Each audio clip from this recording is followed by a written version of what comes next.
오늘은 우리 히브리서 3장 7절 말씀부터 마지막 19절 말씀까지 보고자 합니다. 히브리서 3장 7절로 해서 19절 말씀까지입니다. 자, 이 말씀을 우리가 함께 읽고 말씀을 상고하겠습니다. 그러므로 성령이 이르신 바와 같이 오늘날 너희가 그의 음성을 듣거든 노하심을 격동하여 광야에서 시험하던 때와 같이 너희 마음을 강팍해 하지 말라. 거기서 너희 열조가 나를 시험하여 증언하고 40년 동안의 나의 행사를 보았느니라.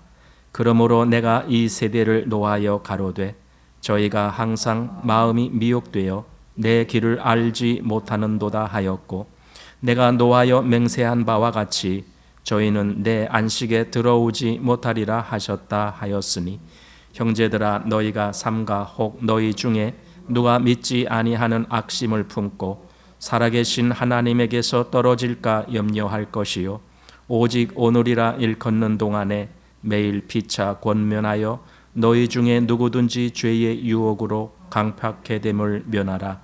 우리가 시작할 때에 확실한 것을 끝까지 견고히 잡으면 그리스도와 함께 참여한 자가 되리라. 성경에 일렀으되 오늘날 너희가 그의 음성을 듣거든 노하심을 격동할 때와 같이 너희 마음을 강팍해 하지 말라 하였으니, 듣고 경록해 하던 자가 누구뇨? 모세를 쫓아 애굽에서 나온 모든 이가 아니냐? 또 하나님이 40년 동안에 누구에게 노하셨느뇨? 범죄하여 그 시체가 광야에 엎드러진 자에게가 아니냐?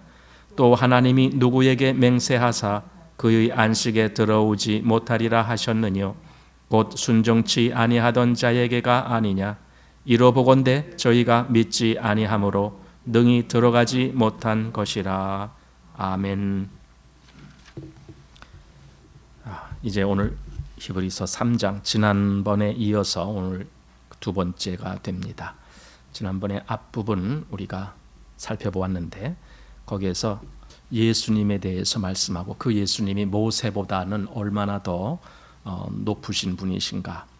모세가 하나님의 집에서 사환으로 충성하였는데 예수님은 그 집 맡은 아들로 충성하였다라는 것을 말씀했고, 그 집이 바로 우리다. 그리스도인인 우리가 그의 집이다. 그래서 우리를 지금 맡고 계신 분은 하나님의 아들이시다. 하나님의 아들이 우리를 맡고 계신다. 그래서 시작할 때 믿는 도리의 사도시며 대제사장이신 예수를 깊이 생각하라. 그 예수를 생각하라 그랬는데 6절로 가보니까 그 예수님이 바로 우리를 맡으신 아들이시다 이거죠. 우리를 맡으신 주인이시다. 이제 그거죠. 자, 여기까지가 지난번에 우리가 본 대목입니다. 그리고 이제 오늘 7절부터는 일종의 경고의 말씀을 해주고 있습니다.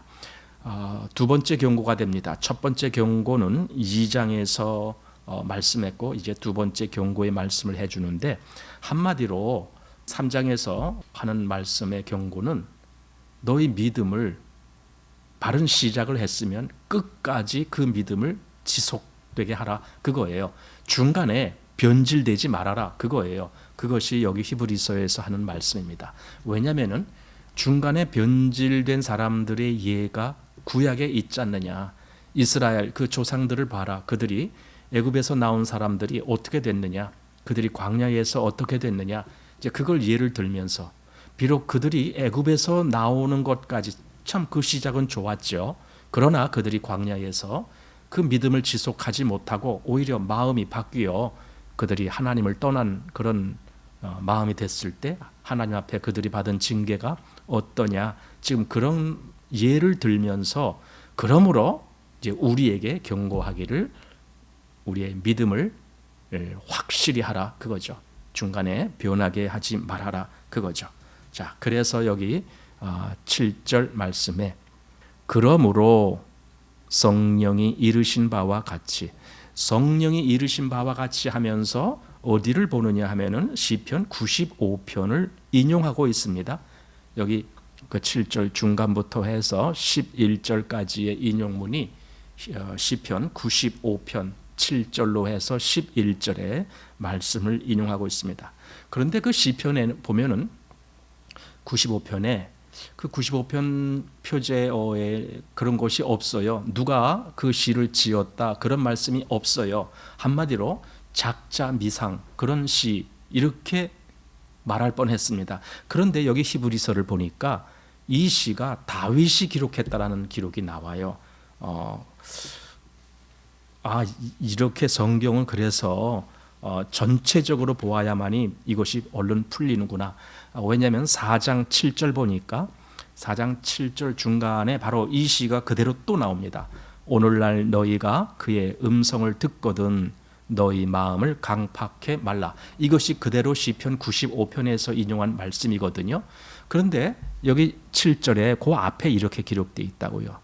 오랜 후에 다윗의 글과 다시 어느 날을 정하여 오늘날이라고 미리 이같이 일렀으되 이렇게 이것을 다윗의 글이라고 여기서 말씀하고 있습니다. 그래서 시편 95편은 그건 다윗이 기록했구나 이렇게 우리가 이제 알게 되는 겁니다. 그런데 문제는 그 시의 내용이 뭐냐 이거죠. 그 시를 다윗이 기록했다라면은 다윗도 이제 그 당시 다윗 당시에 그 백성들을 향한 그런 권면의 말이거든요. 이게 백성들을 향해서 오늘날 너희가 그의 음성을 듣거든 너희 마음을 강팍해 하지 말라 하면서 무슨 얘기를 하느냐면은 너희 조상들이 어떻게 했느냐 그 얘기예요. 너희 조상들이 과거 광야의 40년 동안 어떻게 했느냐. 그러니까 다윗이 너희 조상들이 그렇게 광야에서 하나님을 거역하면서 마음을 강팍해 하면서 하나님께 멸망을 당했던 그렇게 하지 말아라 라고 다윗이 그때 권면했는데 그리고 또 한참 지나서 지금 이 히브리서를 기록하는 이 기자, 이 히브리서 기록은 누가 했는지 모르지만은 어쨌든 이 히브리서를 기록할 때 아마 초대교회 때쯤이죠. 그때 또다시 그걸 또 인용한 거예요. 그러니까 다윗이 훨씬 오래전에 그 출애굽했을 당시에 광야의 생활을 그대로 그것을 예를 들면서 말씀을 했는데 지금 또 한참 지나서 이 히브리서가 기록될 때 또다시 그걸 그대로 인용하니까 또 한 단계 거쳐서 인용하고 만약에 지금 우리가 이 성경을 보면서 이것이 바로 우리에게도 주시는 말씀이다 이렇게 본다라면 우리는 또 한 단계 한 단계 이렇게 더 해서 네 번째 단계로 우리가 이 말씀을 보게 된다 그런 뜻이 되겠죠. 그만큼 이 말씀은 계속 이어지는 아주 중요한 말씀이다. 자, 그런데 오늘날 너희가 그의 음성을 듣거든 이렇게 말합니다. 우선 그의 음성을 듣는다라는 것이 무엇인지에 대해서 사람들이 이걸 잘 몰라요.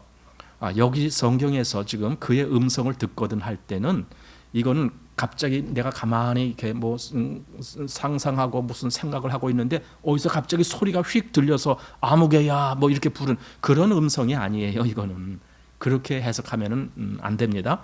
그럼 여기서 오늘날 너희가 그의 음성을 듣거든 할 때는 하나님의 말씀을 내가 오늘날 내 눈으로 읽고 또는 내 귀로 그 말씀을 전하는 것을 듣고 그리고 내 마음에서 그것을 알아서 깨닫게 됐을 때 그때 나는 하나님의 음성을 듣는 거예요. 그런 것들이.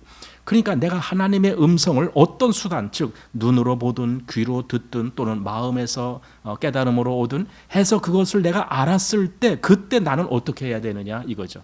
그게 지금 여기 오늘날 너희가 그의 음성을 듣거든 그 말이에요. 예. 그때 과연 그것을 깨닫게 됐을 때에 정말 그것이 주님이 나에게 주신 말씀이다라는 거예요. 그래서 오늘날 너희가 그의 음성을 듣거든 이렇게 말한 의도가 바로 그겁니다. 그럼 그때 어떻게 하라는 건가요? 마음을 강팍해 하지 말라 그 말이에요. 마음을 강팍해 하지 말라. 예. 아마 다윗이 그때 그 시편을 통해서 백성들에게 이 권면을 했는데 그런데 그때 다윗의 권면을 듣고도 이스라엘이 또 마음을 강팍해 했어요. 그러니까 그 전에 광야에 있을 그때도 그들이 하나님 말씀을 듣고도, 그때는 모세를 통해서 들려줬지만 그 말씀을 듣고도 그들은 강팍한 마음으로 거역했는데, 이제 한참 후에 다윗이 다시 그것을 인용하면서 또 권면을 주는데도 그때 사람들이 또 마음을 강팍하게 하는 겁니다. 그래서 결국 이스라엘이 바벨론에 의해서 멸망당하는 거예요. 우리가 보는 역대기나 또는 열왕기나 여기 보면은 그들이 얼마나 강팍한 그 역사를 가졌는지를 알게 돼요. 거기 역사가 쭉 나오거든요. 근데 그 역사는 단지 그냥 이런 일이 있었다, 저런 일이 있었다, 이런 기록이 아니고 그들이 얼마나 하나님을 거역했느냐, 그 기록이에요. 물론 그 중에 정말 귀한 믿음의 사람들이 가끔씩 나오기는 합니다만은, 그러나 그건 아주 드물게 나와요.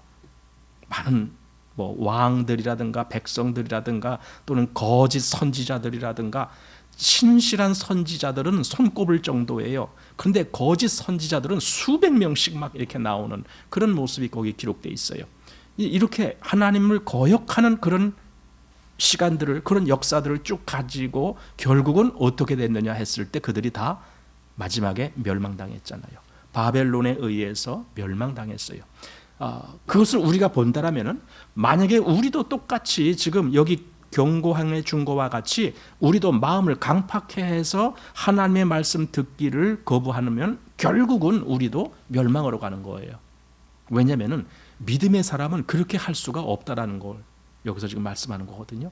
진짜 믿음의 사람은 그렇게 한때 믿는 것처럼 하다가 나중에 다시 강팍한 마음으로 가는 그런 것은 믿음의 사람이 아니다. 지금 그걸 말씀하고 있는 거거든요.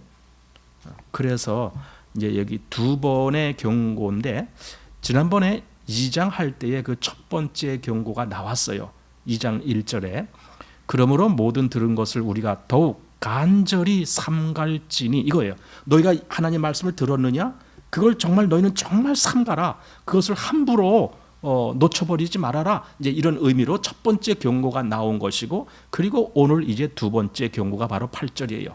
오늘날 너희가 그의 음성을 듣거든 노하심을 격동하여 광야에서 시험하던 때와 같이 너희 마음을 강팍해 하지 말라, 이겁니다. 그러니까 듣는 것까지는 그건 별 문제 아닙니다. 다 들을 수 있어요. 들은 다음에 어떡할 거냐, 이게 문제죠. 예. 자, 그리고 9절로 가보십시오. 거기서 너희 열조가 나를 시험하여 증언하고 40년 동안에 나의 행사를 보았느니라. 예, 이것은 분명히 광야 40년 동안에 있었던 일들을 여기 말씀하고 있습니다. 그러니까 출애굽기 해서 또 민수기 또 신명기 이런 말씀들을 보면은 거기에 이스라엘이 어떻게 하나님 말씀을 듣질 않았는가, 그걸 보게 됩니다. 그들이 분명히 하나님의 역사를 보았거든요. 아니, 애굽에서 나올 때에 그 6월절 날에 무슨 일이 있었는지 그들이 다 알잖아요. 애굽 각 집에 어떤 재앙이 임했는지 알잖아요. 하나님이 자기들을 어떻게 특별히 택하시고 구원해 내셨는지 알잖아요. 또 나와서 홍해 바다를 건너면서도 그들은 그걸 다 경험하잖아요. 그들이 모세에게 속하여 거기서 세례를 받았다. 사도 바울이 그렇게 말하잖아요. 모세에게 속한다는 말은 모세와 하나가 돼갖고 그 바다를 건넜다, 이런 거거든요. 그것뿐이 아니라 이제 바다를 건너서 광야로 들어가서 거기서 그들이 바위에서 물이 터져 나오는 것, 하늘에서 만나가 떨어지는 것, 또 하나님의 때때로는 그 메추리를 보내주시기도 하고, 때때로는 그들이 더울까봐 낮에는 구름 기둥, 밤에는 불 기둥으로 그들을 인도하시는 이런 모든 것들을 다 보여주셨는데도 불구하고 마지막에 그들이 가나안 앞에 가서 이제 이 땅을 너희에게 주셨으니 가서 차지해라 했을 때 그들은 하나님 듣기를 싫어한 거죠. 그렇게 경험을 했는데도 하나님 듣지 않은 거죠. 그 결과 그들은 광야에서 다 멸절된 거죠. 이것이 비록 이렇게 오랜 기간 동안 거쳐서 벌어지는 일들이지만 분명한 것은 결과가 어떻게 됐느냐, 이거죠. 오늘날 신앙인이라고 하면서 우리는 저 사람의 결과가 어떻게 될 것인지 참 염려되는 사람들이 많죠. 신앙인이라고 하지만, 그리스도를 알았다고 하지만, 자기도 구원받았다라고 하지만, 그러나 그 결국이 어떻게 될 것인지 참 염려되는 사람들이 많죠. 여기 40년 동안 그들이 나의 행사를 보았느니라. 나의 행사를 보았어. 그럼에도 불구하고 나를 믿지 않았다 그거야. 그러니까 알 만큼 다 알았다. 그런데도 나를 믿지 않았다. 그래서 그 결과가 어떻게 됐는가? 그것이 10절과 11절입니다. 자, 10절 보십시오. 그러므로 내가 이 세대를 노하여 가로되 저희가 항상 마음이 미혹되어 내 길을 알지 못하는도다. 보세요. 이 세대에 노하셨다는 거예요. 하나님이 노하셨다는 거예요. 그리고 11절 내가 노하여 맹세한 바와 같이 저희는 내 안식에 들어오지 못하리라 하셨다 하였으니, 또 노하셨다 이렇게 말합니다. 사실 이 말씀이 어디에 또 나오냐면 16, 17, 18절에 나와요. 거기에 다시 한번 보겠습니다. 16절로 건너가 보면은 듣고 경록해 하던 자가 누구뇨? 즉 하나님을 노하시게 하던 자가 누구냐 했을 때 모세를 쫓아 애굽에서 나온 모든 이가 아니냐. 보세요. 모세를 쫓아서 애굽에서 나왔어요. 그런데 하나님을 경록해 했어요. 이게 앞뒤가 안 맞는 것 같지만 그게 실제 일어난 일이거든요. 오늘날도 마찬가지예요. 실제 나 구원받았어요 하면서도 결국은 하나님을 경록해 할 사람들이 얼마나 많을까 이거죠. 여기 경록해 하던 자가 누구냐? 모세를 쫓아 애굽에서 나온 모든 이가 아니냐. 또 하나님이 40년 동안에 누구에게 노하셨느뇨? 범죄하여 그 시체가 광야에 엎드러진 자에게가 아니냐. 그러니까 16절에도 하나님이 노하셨다는 말씀, 17절에도 하나님이 노하셨다는 말씀, 또 18절에도 그렇습니다. 또 하나님이 누구에게 맹세하사 그의 안식에 들어오지 못하리라 하셨느뇨? 곧 순종치 아니하던 자에게가 아니냐.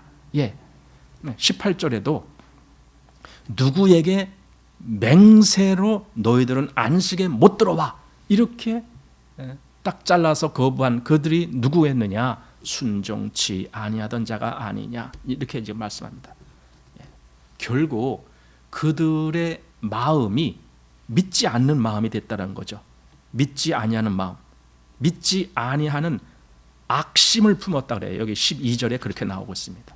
12절에 형제들아 너희가 삼가 혹 너희 중에 누가 믿지 아니하는 악심을 품고 살아계신 하나님에게서 떨어질까 염려할 것이요.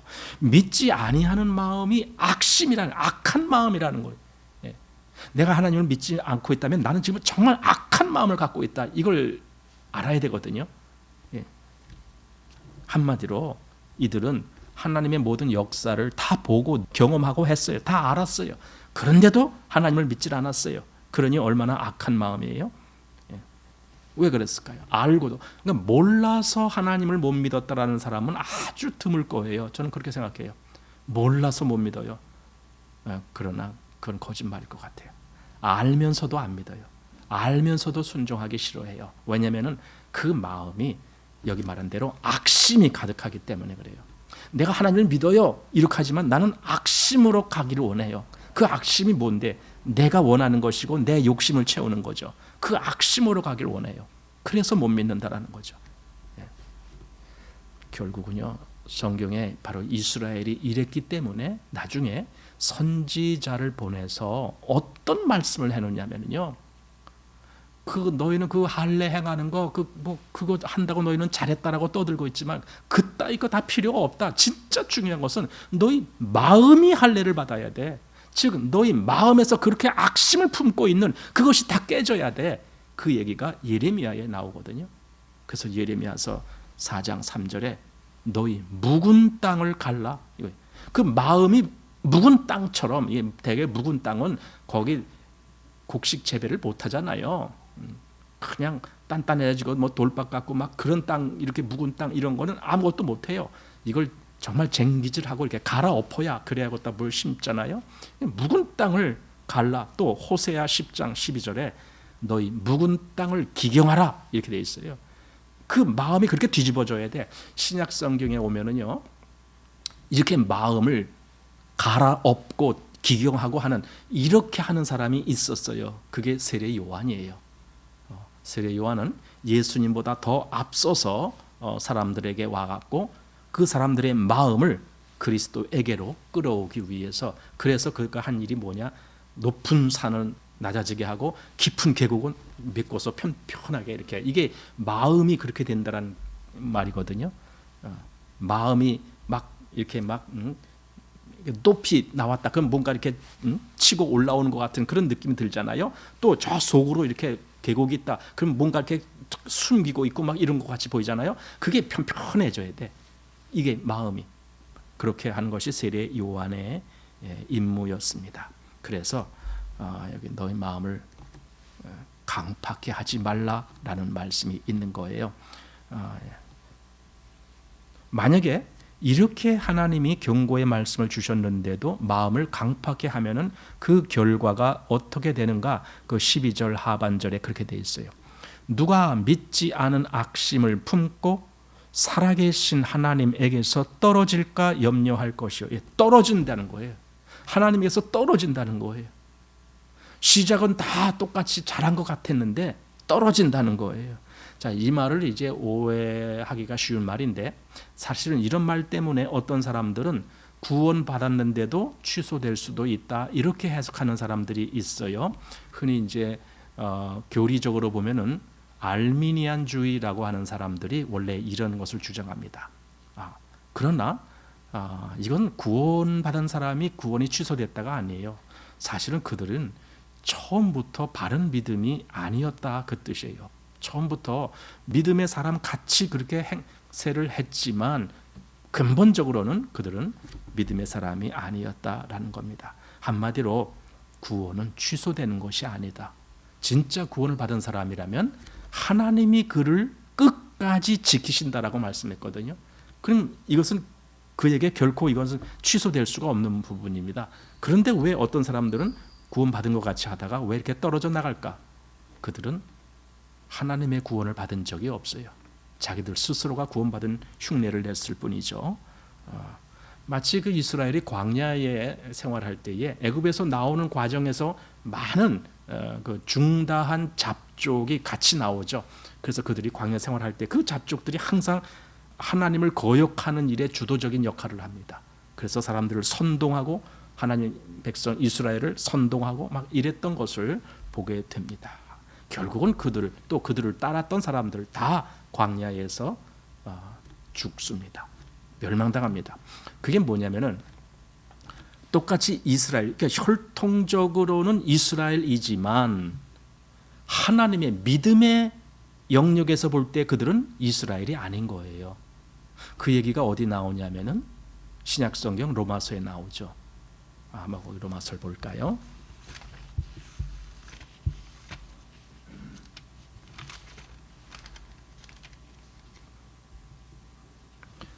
자, 2장 28절 말씀에 그 말씀이 있습니다. 2장 28절에 대저 표면적 유대인이 아니요 표면적 육신의 할례가 아니라 오직 이면적 유대인이 유대인이며 할례는 마음에 할지니 신령에 있고 의문에 있지 아니한 것이라. 그 칭찬이 사람에게서가 아니요 다만 하나님에게서니라. 자, 이 말씀이 뭐냐면 사람들이 우리가 유대인이야, 우리가 아브라함의 후손이야, 아무리 그래도 그게 진짜 유대인이고 진짜 하나님의 백성 아니다, 지금 그 말이에요. 왜냐하면은 여기 표면적 유대인, 우리가 보통 알고 있는 그런 어떤 혈통적인 유대인 뭐 그런 거, 그게 다가 아니다. 그게 다가 아니다. 이면적 유대인이 진짜 유대인이다. 이면적, 즉 속, 이면이라는 것은 속을 얘기하는 거예요. 표면은 겉을 얘기하는 거고 이면은 속, 즉 마음을 이야기하는 거죠. 그러니까 마음에서 참으로 하나님 앞에 믿음으로 가는 사람이 그게 진짜 유대인이다. 그리고 그 다음에 할례, 유대인들은 그 몸에다 하지만은 진짜 할례는 마음에 하는 거다. 그래서 아까 예레미야가 말씀한 것처럼 너희 마음을 갈라라는 거예요. 호세아도 그걸 기경하라라는 거예요. 이렇게 했습니다. 그래서 마음에 그 강팍한 대로 있지 말고 그 강팍한 마음을 갈아엎으라 이거예요. 그래야 된다라는 거죠. 그들은 처음부터 하나님 백성이 아니었습니다. 자, 다시 본문으로 봅니다. 그래서 그들은 살아계신 하나님에게서 떨어질까 염려할 것이요, 이런 것에 대해서 정말 귀 기울여야 되죠. 살아계신 하나님께서 떨어져 나갔어요. 그들이 아마 지금도 믿음의 사람이다라고 하는 많은 사람들이 이런 경험을 하게 될 거라고 저는 생각해요. 우리는 저 믿음의 사람인데 왜 저렇게 떨어나가지? 이렇게 생각하지만은 하나님이 다 그걸 아십니다. 근데 그 하나님은 그래요. 저는 처음부터 내 백성 아니다. 마치 예수님이 12제자가 있었지만은 예수님은 처음부터 가룟 유다가 아니라는 걸 아셨잖아요. 처음부터. 그래서 중간중간에 그 말씀을 하셨잖아요. 저는 차라리 나지 아니하였으면 저한테 좋을 뻔했다. 이렇게 얘기하잖아요. 근데 제자들은 그걸 몰랐죠. 제자들은 나중에야 알게 되는 거죠. 마찬가지로 지금도 사람들이 누가 그리스도인인지 우리는 잘 몰라요. 근데 하나님은 처음부터 아시죠. 그래서 그 믿음이 거짓된 믿음을 갖고 있는 사람들은 결국 떨어져 나가게 되고 결국은 멸망의 길로 가게 된다. 지금 이 경고의 말씀을 주시는 거죠. 자, 그래서 13절 그럼 어떻게 하라는 건가 했을 때 13절에 이렇게 나옵니다. 오직 오늘이라 일컫는 동안에 매일 피차 권면하여 너희 중에 누구든지 죄의 유혹으로 강팍해 됨을 면하라. 예, 이거죠. 오직 오늘이라 일컫는 동안, 이것이 무슨 말이냐면 지금이 현재를 얘기하는 거예요. 이것은 그러니까 지금 우리는 오늘을 오늘이라고 불러요. 내일을 오늘이라고 부르지 않고 또 어제를 오늘이라 부르지 않아요. 오늘을 오늘이라 불러요. 이것은 항상 현재입니다. 그리고 오늘이라는 그 날은 내가 살아있는 동안은 항상 있습니다. 내가 살아있는 그 시점이 항상 오늘입니다. 만약에 내일이 됐다. 그럼 내가 내일을 또 사는데 그날이 오늘이 되는 거잖아요. 그러니까 이 오늘이라는 동안은 항상 내가 살아있는 동안 끝까지를 얘기하는 거예요. 그럴 동안에 어떻게 하라는 겁니까? 매일 피차 권면하여, 이거죠. 매일 피차 권면하는 거예요. 이게 그리스도인 속에 이것이 있어야 됩니다. 개인적으로도 이런 권면들을 주고받을 수 있어야 됩니다. 교회 내에서도 이런 권면들을 주고받을 수 있어야 됩니다. 피차 권면하면서 정말 마음을 강팍해 되지 않도록 정말 믿음에 잘 붙어 있도록 이것을 권면하고 권면을 받고 하는 그런 것이 있어야 됩니다. 그래서 13절이 그겁니다. 매일 피차 권면하여 너희 중에 누구든지 죄의 유혹으로 강팍해 됨을 면하라. 여기서 말하는 죄라는 개념은 이게 전체적인 죄죠. 그것은 다시 말하면 하나님을 믿지 아니하는 죄, 하나님을 거역하는 죄, 그걸 얘기하는 겁니다. 그것이 바로 강팍한 마음이 되는 거죠. 그걸 면하게 하라. 즉 그렇게 되지 말게 하라 이거죠. 14절 보겠습니다. 우리가 시작할 때에 확실한 것을 끝까지 견고히 잡으면 그리스도와 함께 참여한 자가 되리라. 이렇게 말합니다. 여기 이제 잘 보세요. 14절에 우리가 시작할 때 확실한 것, 그때 뭘 확실하게 시작했지? 나 죄 사함 받았어. 그리스도가 나를 구원하셨어. 뭐 이런 거 아주 확실하게 받았을 거 아닙니까? 시시하게 받았단 말이 아니에요. 아주 확실하게 여기 그렇게 말했습니다. 우리가 시작할 때에 확실한 것을. 그런데 그게 다가 아니에요. 그다음 끝까지 시작을 했으면 끝이 있거든요. 근데 끝까지 계속 그것이 지속돼야 돼요. 내가 이렇게 시작할 때 확실한 것을 계속 끝까지 가야 돼요. 근데 중간에 뭔가 모르게 시시하게 다시 잃어버리는 거예요. 아니 처음에는 진짜인 줄 알았는데 내가 이렇게 막 열심히 뭔가 하는 것 같이 됐는데 한 반 정도 가다 보니까 이거 별로 이거 아닌 것 같기도 하고 막 이렇게 마음이 막 싱숭생숭하고 뭐 여러 가지 이 세상 저 세상 바라보다 보니까 막 나만 괜히 바보 같은 생각도 들고 뭐 이런 별 생각 다 들잖아요. 그럼 마음이 요동치는 거죠. 이거 끝까지 못 가는 거죠. 믿음은요, 시작할 때 확실한 것이 끝까지 가야 돼요. 그래야 결과가 어떻게 되느냐? 그리스도와 함께 참여한 자가 된다. 즉 그리스도와 함께 참여하지 못하고는 우리는 그 영원한 하늘나라에 갈 수가 없어요. 그리스도와 함께라야만이 우리가 그곳에 갈 수가 있는 거죠. 우리는 우리 때문에 가는 게 아니잖아요. 우리의 무슨 뭐 선함이 있고 무슨 뭐 거룩함이 있습니까? 아니죠. 우리의 선함과 거룩함은 오직 그리스도죠. 그러니까 그리스도와 함께하지 아니한다면 우리는 아무것도 아닌 거예요. 그래서 여기 바로 그 시작할 때 확실한 것을 끝까지 견고히 그렇게 잡아야 된다라는 거예요. 근데 사실 이 말이 우리 지난주에 본 말씀 속에서도 거기도 있었어요. 6절 말씀입니다. 거기를 한번 보십시오. 6절에 그리스도는 그의 집 맡은 아들로 충성하였으니 우리가 소망의 담대함과 자랑을 끝까지 견고히 잡으면 그의 집이라. 이거 제가 지난주에 이 말씀 하면서 이 부분을 제가 일부러 설명을 안 하고 그냥 끝냈어요. 이제 시간도 다 됐고 해서 뭐냐면은 우리가 소망의 담대함과 자랑을 끝까지 견고히 잡으면 바로 이거죠. 끝까지 견고히 잡으면 그것이 바로 지금 우리가 보는 14절의 말씀.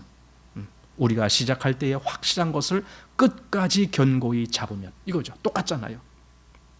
신앙이 처음 시작할 때 아무리 뭐 대단한 뭘로 시작했다 할지라도 그게 끝까지 가느냐 이거죠. 그리고 그때까지 견고히 붙들고 있느냐, 즉 그 믿음이 변치 아니하느냐 이거죠. 히브리서는 어떻게 보면은 쉬운 말씀 같이 읽혀질 수도 있어요. 아, 그리스도가 우리의 대제사장이고 그리스도가 우리의 구주고 그 피로 우리가 구속함을 얻었고 이렇게 아주 뭐 화려하게 그리스도에 대해서 다 얘기할 수 있어요. 그런데 히브리서의 핵심은요, 그리스도를 그렇게 많이 했어도 가장 중요한 것은 여기 요만큼이라도 이게 아주 중요한 뭔가가 딱 점이 하나 찍히는 거예요. 그게 뭐냐면 너는 그 믿음을 끝까지 견고히 잡고 있느냐 이거죠. 이걸 물어보는 거예요. 왜? 그게 왜 하필 히브리서에 그 말씀이 있을까요? 제가 이제 몇 번 그런 말씀 드렸는데 히브리서 이 대상 그리스도인들이 마음이 변해지는 거잖아요. 오직 예수 그리스도를 향하고 예수 그리스도만 믿었고 그랬던 마음이 다시 그 어떤 뭐 율법이라든가 심지어는 뭐 천사라든가 또 여기 모세 율법이라든가 그런 것을 괜히 이렇게 흠모해가면서 아니 뭐 믿음만 얘기하는데 아니 믿음 갖고는 뭔가 모자라는 것 같아 하면서 다시 그 천사 숭배자로 돌아가든가 또는 율법 숭배자로 돌아가든가 그렇게 하려는 경향이 있다는 거예요. 이게 지금 변한다는 거죠. 그리스도를 견고히 끝까지 붙잡는 것이 아니라는 거죠. 그래서 지금 3장에 와서는 그걸 2번이나 경고를 하고 있는 거예요. 6절과 14절에서 내가 처음에 시작한 이 확실한 것을 끝까지 견고히 잡으면 그러면은 너는 정말 그리스도인이다 그 뜻이죠. 한마디로 그리스도와 함께 참여한 자가 된다라는 말은.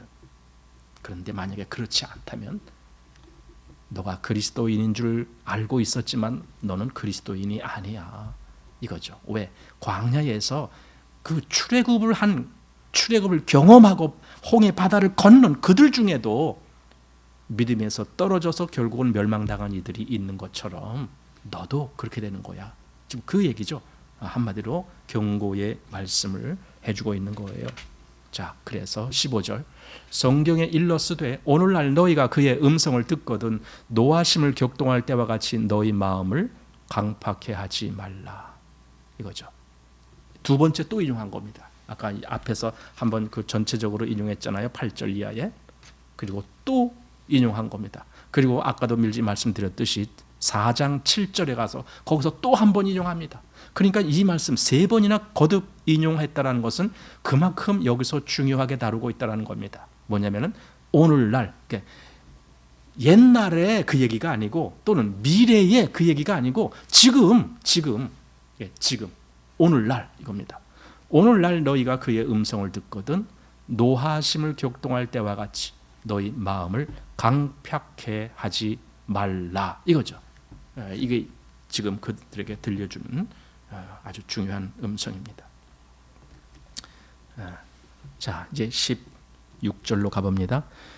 듣고 경록해 하던 자가 누구뇨? 모세를 쫓아 애굽에서 나온 모든 이가 아니냐 이거죠. 그들이 모세를 쫓아 애굽에서 나왔어요. 그럼 다 된 건가? 아니라는 거예요. 시작은 그럴듯하게 했지만 아닌 거예요. 그들은 모세를 쫓아 나오기는 했으나 그들은 하나님의 진노를 받을 수밖에 없었다 이 얘기잖아요. 지금 경록해 하던 자가 누군가? 이 경록해 한다라는 말과 반대되는 말이 히브리서 11장에 나오거든요. 거기 믿음이 없이는 기쁘시게 못하나니 그랬잖아요. 즉 하나님을 믿는 자라야 하나님을 기쁘시게 하는 거예요. 그런데 하나님을 경록해 했다라는 것은 한마디로 믿지 않았다 그 뜻이에요. 예, 그들이 광야에서의 역사 보세요. 거기서 핵심되는 것은 그들이 믿지 않은 거죠. 믿지 않은 거예요. 뭐 믿지 않은 일이 한두 번이 아니잖아요. 계속 그들은 믿지 아니하는 그런 강팍한 마음을 가진 자잖아요. 그래서 여기 16절, 17절, 18절 여기 계속 거듭 여기서 질문하는 것이 있습니다. 그게 뭐냐면 누구냐? 누구에게 그렇게 했느냐? 잠깐만 누구 이렇게 세 번이나 반복해서 그것을 묻습니다. 한번 보십시오. 16절 듣고 경록해 하던 자가 누구뇨? 이렇게 누구냐? 누가 하나님을 경록해 했어? 이거죠. 모세를 쫓아 애굽에서 나온 모든 이가 아니냐? 또 17절 또 하나님이 40년 동안에 누구에게 노하셨느냐? 누구라는 말이 또 나왔습니다. 누구에게 노하셨지? 범죄하여 그 시체가 광야에 엎드러진 자에게가 아니냐? 그러니까 16절에는 누가 하나님을 경록해 했느냐 했을 때에 그들은 그때 애굽에서 나왔다. 즉 뭔가 시작은 그럴듯하게 시작했다. 그런데 17절에 와보니까 그럼 하나님이 누구에게 노하셨느냐 했을 때에 그들이 다 광야에서 멸망당한 그들이었다. 그거예요. 이제 여기서는 결과가 나온 거죠. 그리고 18절에 또 말씀합니다. 또 하나님이 누구에게 맹세하사, 여기 누구가 또 나옵니다. 누구에게 맹세하사 그의 안식에 들어오지 못하리라 하셨느뇨? 곧 순종치 아니하던 자에게가 아니냐. 그러면은 앞에서 경록해 하던 자, 광야에서 멸망을 당한 자, 그들이 다 결론은 하나님을 순종치 않았다 그 뜻이에요. 예, 맞죠? 그러니까 믿지 아니한 거, 그것이 곧 순종치 아니한 거. 그들은 하나님을 경록해 한 거고, 그들은 광야에서 멸망을 당한 거고. 그래서 여기서 누구냐 또는 누구에게 이렇게 하셨느냐, 이 누구 했을 때 나는 이 생각을 해야 되죠. 나는 예수님이 제자들과 같이 그 마지막 만찬을 하시다가 그런 말씀했어요. 너희 중에 하나가 나를 팔리라 했더니 다 마음이 찔려갖고는 그냥 제가 그럴까요? 막 이렇게 그런 마음. 여기서 지금 누구뇨 이 말을 읽을 때에 하나님 이 말씀이 날 두고 한 말 혹시 아닙니까? 이렇게 우리가 찔려봐야죠 한번. 날 두고 지금 너가 나를 경록해 했다 이렇게 하시는 겁니까? 한번 나에게 그렇게 해봐야죠. 그냥 이런 말씀 읽고도 나는 당연히 아니지. 성경이 그럼 나에게 아무런 경고가 되질 않죠. 내 마음도 깜짝 놀라게 뭔가 확 다가오고 찔림 받고 그래야 그거 나한테 경고가 되는 거죠. 그래서 누구냐? 누구에게 하나님이 이렇게 진노하셨느냐? 누가 광야에서 멸망당했느냐? 이런 걸 했을 때 이게 혹시 나를 두고 한 말씀 아닌가? 나에게 주신 말씀 아닌가? 이런 생각을 해봐야 됩니다. 그래서 오늘날 너희가 그의 음성을 듣거든 너희 마음을 강팍해 하지 말라. 이 경고를 나는 정신 차리고 들어야 되겠죠. 그러면 어떻게 하라는 말입니까? 했을 때 간단합니다. 여기 아까 18절에 누구에게 하나님이 내 안식에 들어오지 못하리라 하셨느냐 했을 때 순종치 아니하던 자에게가 아니냐 이겁니다. 순종치 아니하던 자, 그것이 그 다음 절 19절에서는 이로 보건대 저희가 믿지 아니함으로 들어가지 못한 것이라. 여기서 믿지 아니한 자 그거예요. 순종치 아니했다 또는 믿지 아니했다. 그들이 그 앞에서는 그들이 마음을 강팍해 한 자들이다. 그들이 하나님을 거역한 자고 하나님을 진노케 한 자들이다. 이게 다 같은 부류죠. 그러면 나는 어떻게 하라는 말인가? 간단하죠. 하나님 말씀을 순종하라는 거구나. 하나님 불순종하지 말라라는 거구나. 너무나 간단하죠. 이게 지금 여기 히브리서 3장 경고의 말씀입니다. 광야에서 이스라엘이 그렇게 하나님을 경록해 하다가 그들이 멸망당했는데 날 보고는 그러지 말라라는 거구나. 이게 이렇게 보아야 되는 거죠. 자, 여기서 한번 우리가 전체적으로 생각을 해봐야 되겠습니다. 신앙이 뭔가 이거예요. 신앙이 뭔가. 많은 사람들이 그러잖아요. 신앙이 뭔가. 처음에 하나님 말씀을 깨닫게 됐을 때 성경도 무슨 말인지 잘 모르다가 그것을 나한테 이렇게 누가 잘 이렇게 설명을 해주고 바로 이것이 성경 말씀이야 하면은 아주 새로운 것을 깨닫고 아주 좋아요. 사람들이 뭔가 모르고 답답한 상태에 있다가 누군가가 그것을 깨닫게 해주면서 아주 마음에서 아주 흡족하게 돼요. 그런데 그건 내 마음에 흡족한 그것을 위해서 깨달은 것이 아니잖아요. 내가 하나님의 말씀을 깨달았다면 그 말씀에 대한 믿음의 순종을 성경이 말씀하는 것이지 그냥 마음이 기쁘고 즐겁고 행복하다 그거 하라라고 깨닫게 해주시는 것이 아니잖아요. 한마디로 처음에 내가 그 말씀에 대한 분명한 깨달음이 있었다면 그 깨달음은 끝까지 나를 믿음으로 가게 만들어주죠. 이것이 지속성이라는 거예요. 지속성. 신앙은 지속성이 있어야 된다. 아까 이 앞에서 말씀한 것처럼 너희가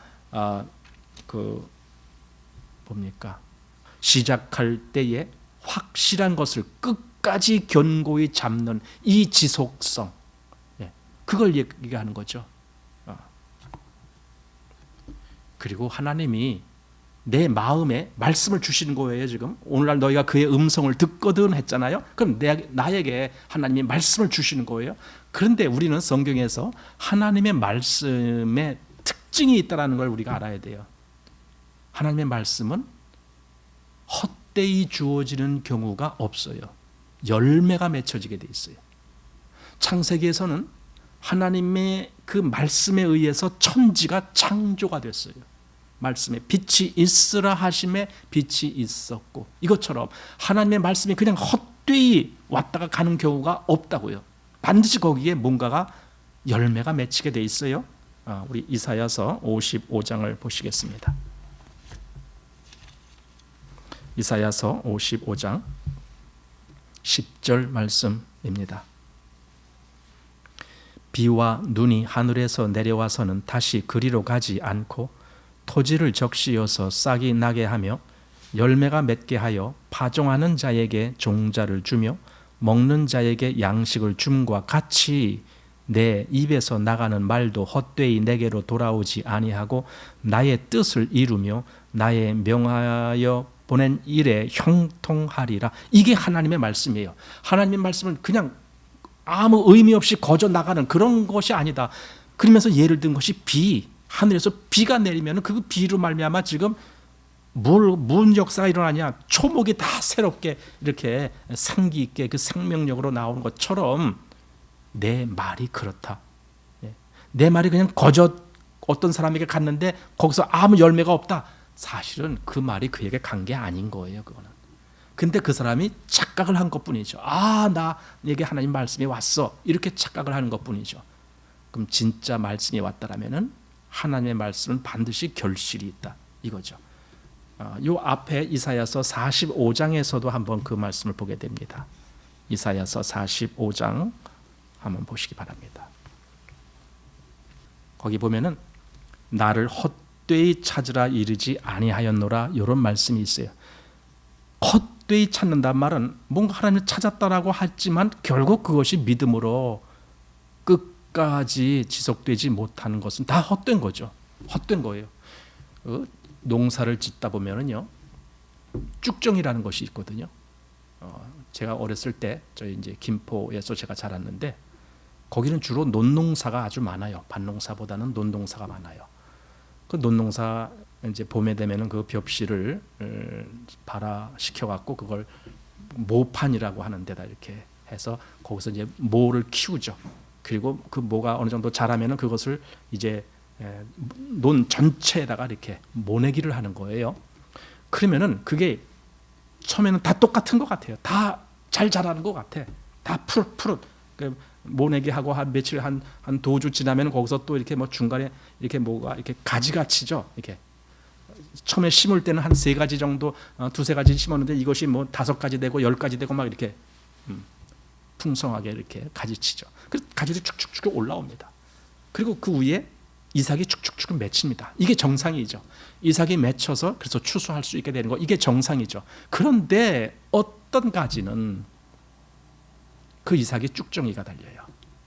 그냥 알맹이가 이렇게 딱딱한 알갱이가 달려야 되는데 이삭 모양은 이렇게 나와요. 모양은 나오는데 만져보면은 속에 딱 한 게 없어요. 그냥 쭉 하고 들어가 버려요. 이게 쭉정이라는 거예요. 거기까지는 몰랐어요. 그 이삭이 그렇게 맺혀지기까지는 몰라요. 이게 어느 게 쭉정인지 몰라요. 신앙이 똑같아요. 어느 위치까지 가기 전까지는 처음에는 다 똑같이 자란 것 같아요. 똑같이 시작한 것 같아요. 그런데 그 끝에 가서 쭉정이가 달렸다. 그럼 처음부터 이 가지는 쭉정이 가지예요. 처음부터. 그런 의미에서 신앙은 처음에 이 확신한 그것을 끝까지 견고히 잡는다는 것이 너무나 중요하다라는 걸 우리가 생각해야 됩니다. 누가 하나님을 경록케 했느냐? 하나님이 또 누구에게 노하셨느냐? 예, 이걸 지금 히브리서는 아주 중요하게 우리에게 말씀해 주고 있습니다. 그냥 우리가 말로만 그리스도인이다라고 하는 그런 고백, 그건 얼마나 쉽습니까? 그건 누구든지 다 할 수가 있는 거예요. 나 그리스도인이에요. 나도 알았어요. 나도 예수님이 내 죄를 위해서 죽으셨다는 거 나도 다 알아요. 나 그거 믿어요. 예수님 부활하신 거 당연히 믿어요. 예, 그런 거 말해요. 그런 거 뭐가 어렵습니까? 아니 그게 뭐가 어려워요? 누가 당장 옆에서 그거 알려주면 봐, 성경에 이렇게 기록되어 있지요. 자, 예수님이 당신을 위해서 죽으셨어요. 그리고 당신을 살리기 위해서 그가 부활하셨어요. 그러면 이 사람이 듣고 있다가 그래요? 이제 알았어요. 이렇게 말할 수 있어요? 얼마나 쉬워요 그거. 그냥 그 자리에서 얼마든지 말할 수 있어요. 근데 성경은 그걸 믿음이라고 말하지 않아요. 그냥 그건 안 거예요. 진짜 믿음이라는 것은 그 역사, 즉 하나님의 말씀이 그에게 들어갔으면은 마치 비가 땅에 내려서 열매를 맺게 하는 것처럼 그 말씀이 열매를 맺는 역사가 나오게 돼 있죠. 이게 진짜죠. 그러니까 누가 하나님의 말씀을 진짜 받았느냐, 그것은 곧 그가 어떤 열매를 맺느냐로 결정이 되지는 거죠. 그래서 예수님이 그 열매로 그 나무를 안다라고 돼 있어요. 나무를 처음에 보고 이게 뭐 밤나무야, 이게 뭐 배나무야, 이게 뭐 대추나무야, 나무를 보고 평가하는 것이 아니라 열매를 보고 나무를 평가한다 그랬어요. 열매를 보고. 이 히브리서가 이제 그것을 말씀하고 있는 것 같아요. 단지 고백하기는 얼마나 쉬운가. 이스라엘이 애굽에서 나와서 홍해를 건너 광야에 들어갈 때까지는 얼마나 쉬웠어요. 모세가 다 그냥 길 다 안내해주고 다 했으니까, 하나님이 불과 구름 기둥으로 다 인도했으니까 얼마나 쉬웠어요. 물론 그렇다고 해서 쉬웠다는 말이 그렇게 우리가 생각하는 것처럼 쉬운 건 아니죠. 광야 생활은 결코 쉬운 것이 아니죠. 근데 문제는 하나님을 찾기에는 쉬웠다는 거예요. 왜? 다 그냥 보여준 대로 가기만 하면 되니까. 그런데 광야에 그들이 들어갔을 때에 그 40년 동안에 그들이 무엇을 했느냐라는 거예요. 거기서 과연 그들이 믿음의 길을 계속 갔느냐? 그렇지 않은 것을 보게 되죠. 예.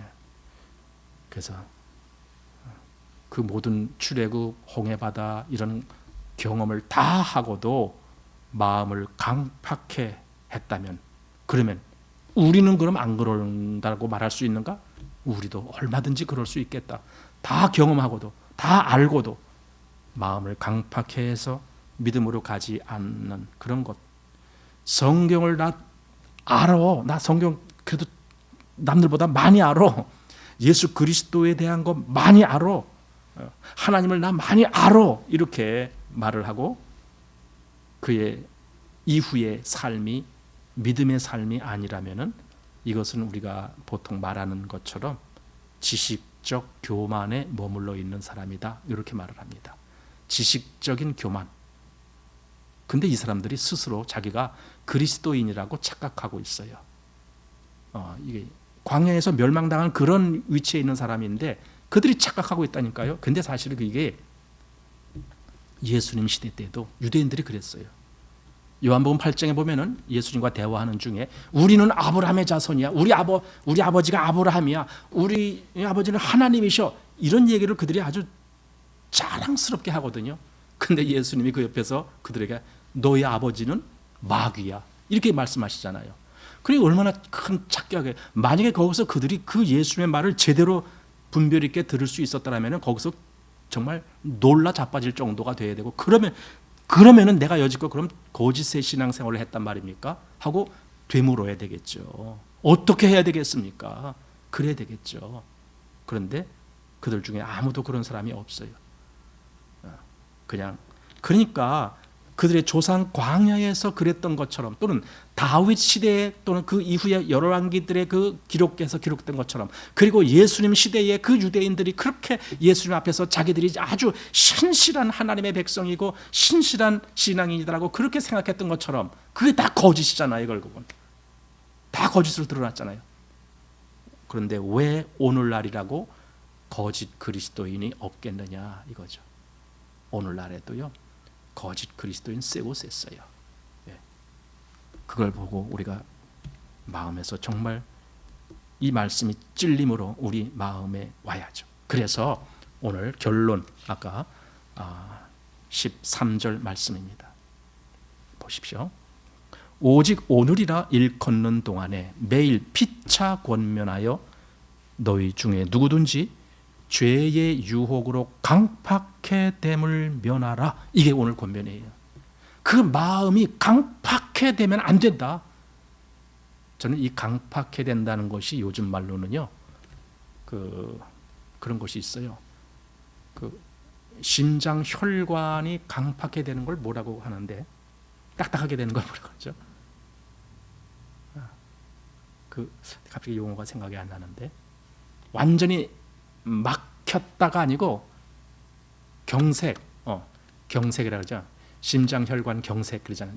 뇌경색, 심장경색, 이런 경색이란 말이 그 혈관이 딱딱하게 됐다는 뜻이에요.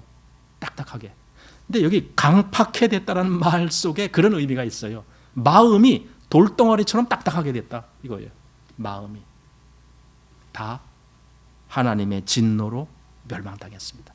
그냥 우리가 이런 것을 경고를, 그건 구약의 시대에만 해당된 거다라고 말하면 안 되는 이유가, 지금 우리가 보는 신약 성경 여기 히브리서에 이 말씀이 기록되어 있기 때문에 그래요. 구약에만이 아닙니다. 지금도 강팍한 마음으로 그냥 적당히 그리스도인인 것처럼 흉내내는 사람 큰일 납니다. 이때 그랬던 것처럼. 그래서 오늘 여기 3장, 오늘 3장 끝까지 해서 오늘 말씀을 마치겠습니다.